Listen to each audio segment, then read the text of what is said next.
average price in Manhattan topped $5,000 in June. That's the first time in history that has ever happened. A rise in rent seems to be the new normal in New York City. More eye-popping statistics about the New York City rental market. A new report finds that the number of tenants being priced out of their homes likely accounting for more than a third of available apartments. Initially, pandemic deals sounded like a good idea, but now a lot of renters are regretting getting them to begin with. This as people return back to the city and as landlords look to make up the money they lost during the pandemic.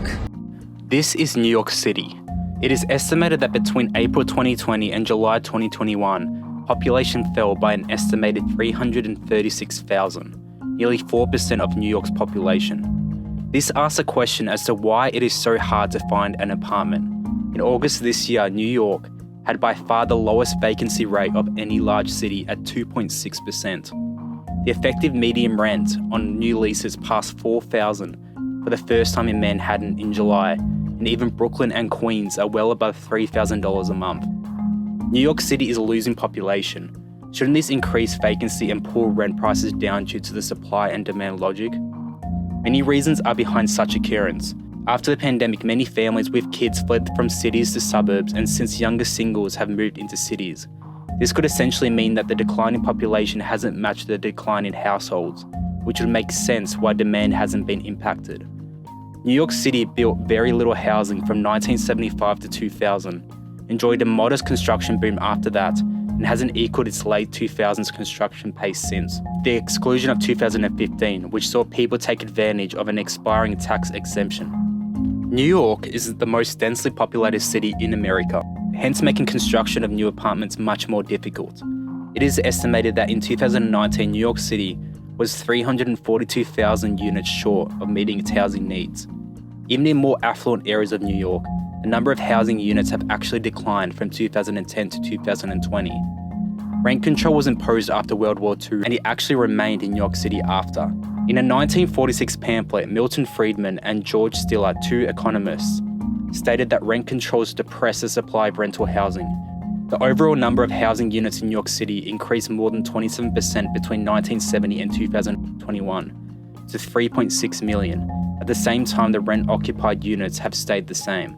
A major factor why New York City's rent has skyrocketed is something called high rent decontrol, which has allowed an average of 7,244 units a year from regulated to unregulated from 2010 to 2019. A law enacted in 1993 allowed apartments to be removed from rent regulation when the rent passed a certain threshold, and many became vacant or became occupied by higher income earners. This created incentives for landlords to increase prices and harass non-affluent tenants to leave. New York City, along with Singapore, have seen the largest rent increases this year. Asking rent was a whopping 19% higher in August compared to the same time last year. This was against a 12% national gain. And the increases weren't just in Manhattan, with rent up by more than 20% in 83 of the 150 zip codes tracked by Zillion, in comparison to 2020. These very expensive rent prices are coming at a cost to the average person. In many major US cities, minimum wage workers need to clock in over 50 hours each week just to be able to afford rent in a one-bedroom home. In New York City, minimum wage earners will need to work 111 hours in a week to afford rent in a one-bedroom. Obviously, a six-figure salary is now needed to live comfortably in 71% of neighborhoods surrounding New York City. That's up from 58% in 2019 before the pandemic. Roughly 35% of full-time workers in New York had six-figure salaries as of 2020.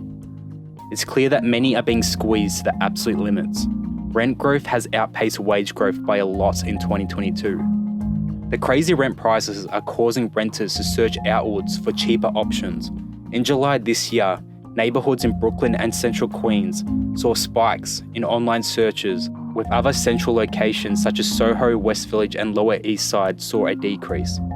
Hence, it's clear that renters are looking outside Manhattan and accepting a longer commute for cheaper living options. Another concerning aspect of the New York housing is the amount of empty apartments scattered around the city.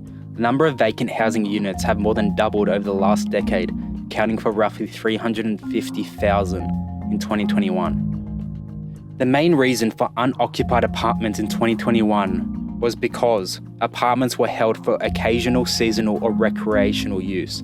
Another reason for the rising vacancies is that owners of rent-regulated apartments are merely keeping hold of those because the reward of renovating and renting has fallen. It's estimated that 20,000 rent-regulated apartments are being held vacant for that reason.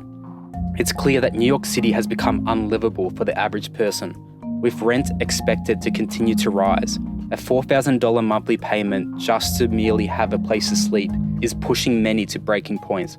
Hence, it's clear that living in New York City is a very untenable dream for many.